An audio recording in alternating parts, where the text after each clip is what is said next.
All right, here's our boy Jalen Green. He's got the nails dripping with his black polish tonight, and the Rockets beat the Warriors 109 to 94. Jimmy Butler does go down with I think it was a tailbone injury or a pelvis injury. I think they labeled it as, but it looks pretty bad. It was pretty concerning because he went down really hard. First of all, Amen Thompson I think got hit in his head on the play as well, but Amen was okay. But as soon as that happened to Jimmy, I think he shot his free throws, and then I guess he talked to the trainer for a second. They took him in the back, and then probably like 4 or 5 minutes later, they already declared him out for the rest of the game. So it was kind of concerning how fast they announced him out, but hopefully he'll be okay. I'm just wondering, since the Warriors were already up one game, they already stole the home court advantage from the Rockets. Maybe they were trying to just sit Jimmy down and let him rest for the rest of this game and try to get himself right for game three. But I have a feeling his injury is probably pretty serious. I wouldn't say he's not going to play for the rest of the series. We'll have to wait for that information, but I feel like the injury is going to affect him and affect his play for the next few games, probably for the rest of the series, because I don't know if you ever fell on your tailbone like that, but it sucks. That hurts really bad.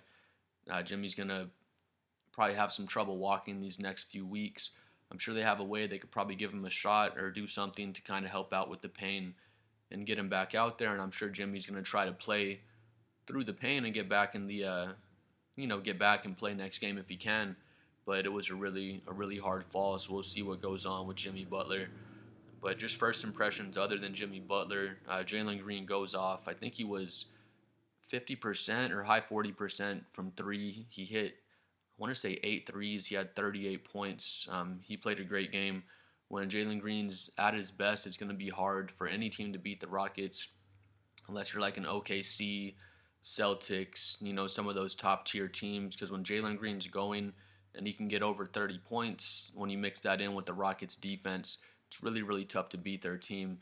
Houston's identity, I feel like Ime Udoka just writes this on a chalkboard every day. Just we rebound, we play defense, and we just play hard, and that's all they do. Their spacing's pretty much always really bad on offense. They don't have a lot of shooters to help space the floor, and in order to be 3, 4 guys, a lot of the plays they'll take a shot, they miss the shot, and there's three dudes down there rebounding. Steven Adam, Amen Thompson, Jalen Green will offensive rebound sometimes.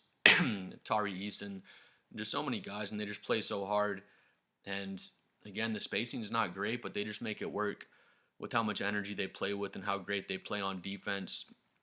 But yeah, Jalen Green was great. There was a moment in the third quarter where the Warriors they cut it down to 11 points. Ime Udoka calls a timeout, if you remember it, and then Jabari Smith comes out and hits a three. Then Jalen Green gets a steal and he has a nasty dunk, then bleeds right back up to 16. And from that point, it never really felt like the Warriors had a chance to get back in the game. After Jimmy Butler went down, they just never really felt like they had a chance after that, to be honest. Even though they did get the game within 11 points in that third quarter, Stephen Curry's great, but it just didn't feel like he's going to be able to push the Warriors with the supporting cast he has around him. He's not going to be able to push the Warriors past this Houston team without Jimmy Butler being healthy, or at least decently healthy, to help out Steph Curry and the team, because Houston's defense is just too good. Stephen Curry, he can go off. He could win a game. Who knows? Maybe he drops 40, 45 points and hits 10 threes in one of these upcoming games and manages to help the Warriors win the game. But honestly, Steph could hit 9 or 10 threes and still lose the game, because the Rockets just shut down pretty much everyone around him and make things really tough on the Warriors offense. AirPods, Brandon Pajemski was out as well. He played a little bit in little stretches, but they said he had food poisoning, I guess. I don't think he had the flu or anything, but that sucks. You got to really be careful, around the playoffs, and I guess all year long if you're a professional athlete, because who knows what he ate, but that sucks. Now he's missing out, and the Warriors are really missing him out there as well. But I don't think having Pajemski out there would have changed the outcome of this game. Going to the numbers, I just saw Draymond Green's name pop up. Speaking of Draymond, he had a terrible flop in, I think it was the third quarter. I think it was Tari Eason. No, it was actually Jalen Green. Jalen Green kind of raises his forearm up to break away from Jalen or something, or to break away from Draymond, and he like barely. I don't think he even makes contact, but he gets pretty close to Draymond's face, and it's literally like 1 2 seconds go by, and Draymond 2 seconds late just flops his ass off. It was super funny to see because he didn't even get hit, but Draymond just out there flopping as usual. Blew up a lot of plays on defense. He has 8 points and 5 rebounds, but the 3 steals and the 1 block. As always, he impacted the game way more than the stat sheet shows because Draymond's always just blowing stuff up on defense. Jimmy Butler only got his 8 minutes in before the injury. If Butler was in, I still feel like Houston's going to win the game.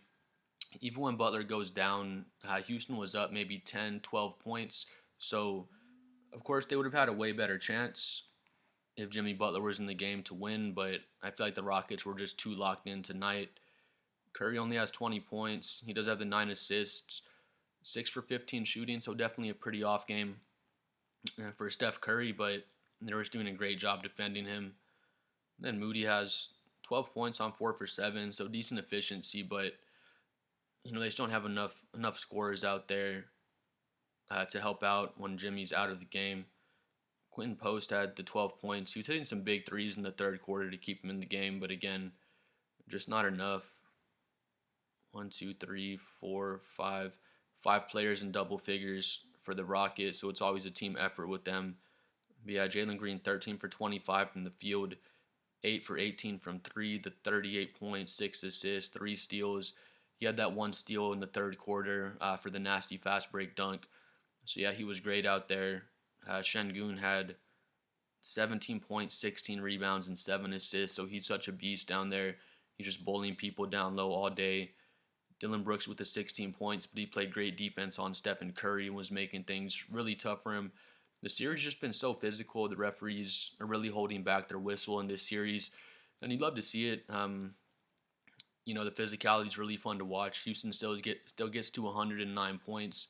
Golden State only gets to 94, but you can let the teams play physical and still have some high-scoring games, and it's just a lot more fun to see the physicality out there, honestly. Van Vliet only has the 7 points, but he was playing some good defense out there. He got the 42 minutes. So similar to Draymond, he's not the defender Draymond is, but his stat sheet doesn't really show how much of an impact he has on the game because he's always playing really good point of attack defense on Stephen Curry between him and Dillon Brooks. Yeah, Amen Thompson 4 for 7, 11 points. So nothing crazy, but like I was saying, it's just all the hustle plays that the Rockets have.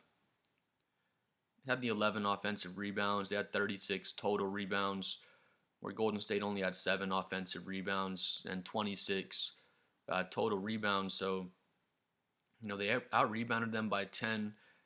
Houston's size just really gives Golden State problems because Golden State likes to play the small ball lineup, but they just don't have enough size to keep up out there. Another player, Steven Adams, only had 3 rebounds this game in only 17 minutes, but it always feels like he's impacting the game whenever he's in there. I think he had like 10 or 11 rebounds in game 1, and he was really playing well out there. But yeah, Houston gets the game 2 win. They look great. Jalen Green looked great.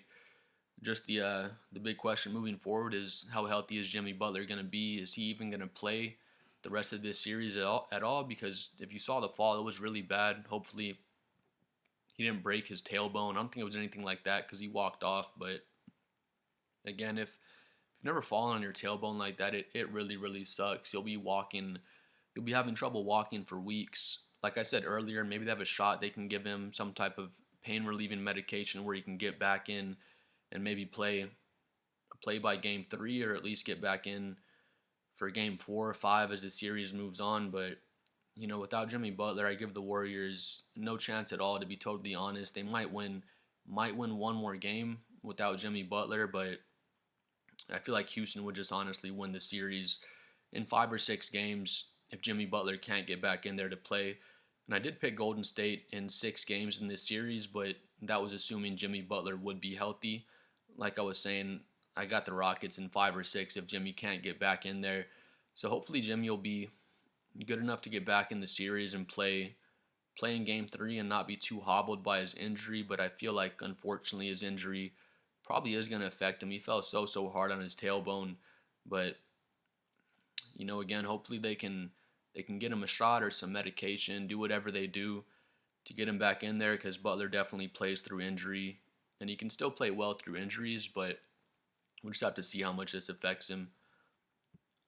But comment below what you think. I'm at a big 37 subscribers. I'm trying to hit 100 by the end of the week, so please like and subscribe if you enjoyed the video, and we'll see y'all for the next game.